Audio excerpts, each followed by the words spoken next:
தமிழர்களுக்கு வணக்கம். தன்னுடைய தம்பியின் உயிரை காப்பாற்ற தன்னுயிரை பணயம் வைத்த அண்ணன். ஜாலில் பெரும் துயரம், வளர்ப்பு நாயினால் உயிரிழந்த பாட்டி. வெளிநாடு ஒன்றில் இலங்கை பெண்களுக்கு கிடைத்துள்ள அரிய வாய்ப்பு. மட்டக்களப்பு கல்லடி பிரதேசத்தில் காட்டு யானைகள் உள்நுழைவதை தடுப்பதற்காக வேலிகளில் பூட்டப்பட்டிருந்த சட்டவிரோத மின்கம்பியில் சிக்கிய இளைஞர் ஒருவர் உயிருக்கு போராடி கொண்டிருந்த வேளை அந்த இளைஞருடைய தமையன் உடனடியாக தன்னுடைய உயிரை கூட பொருட்படுத்தாது காப்பாற்றிய சம்பவம் தற்பொழுது செய்திகளாக வெளியாகியுள்ளது. கொட்டுக்கட்சி நவேத்தியா வித்தியாலயத்தில் தரம் 9 கல்வி கற்கும் 14 வயதை உடைய சுனேத் கிமாசா என்ற இளைஞரை இவ்வாறு மின்கம்பியில் சிக்கொண்டுள்ளார். இதனை அடுத்து சிறுவனுடைய சகோதரனும் நண்பர்களும் உடனடியாக விரைந்து அந்த இளைஞரை மீட்டெடுக்கும் செயற்பாட்டில் ஈடுபட்டுள்ளதாக தெரிவிக்கப்பட்டுள்ளது.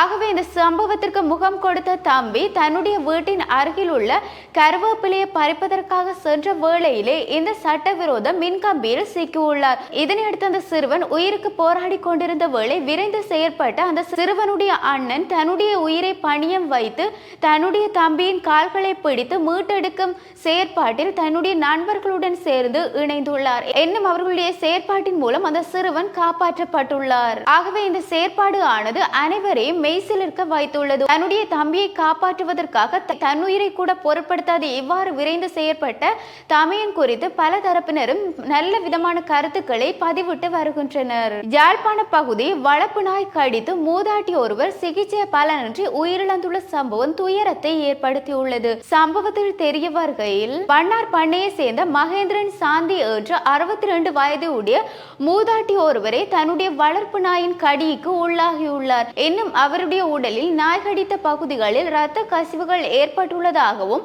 அவர் அதற்கான சிகிச்சையினை பெற மறுத்துள்ளதாகவும் தெரிவிக்கப்பட்டுள்ளது.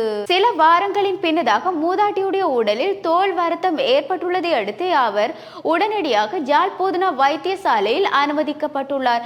எனினும் சிகிச்சைகளை மேற்கொண்ட வைத்தியர்கள் குறித்த மூதாட்டி தன்னுடைய வளர்ப்பு நாயின் கடிக்கு உள்ளாகியுள்ளதாக தெரிவித்துள்ளனர். இது தொடர்பாக சிகிச்சையினை அளித்து வந்திருந்த நிலையில் மூதாட்டி சிகிச்சை பலனின்றி உயிரிழந்துள்ளதாக வைத்திய வட்டாரங்கள் தெரிவித்துள்ளன. எனினும் சடலம் மீதான விசாரணைகளை திடீர் மரண விசாரணை அதிகாரி ஆவண்ணா ஜெயபால சிங்கம் மேற்கொண்டதன் பின்னதாக சடலம் உறவினர்கள் கையில் ஒப்படைக்கப்பட்டுள்ளதாகவும் தெரிவித்துள்ளனர்.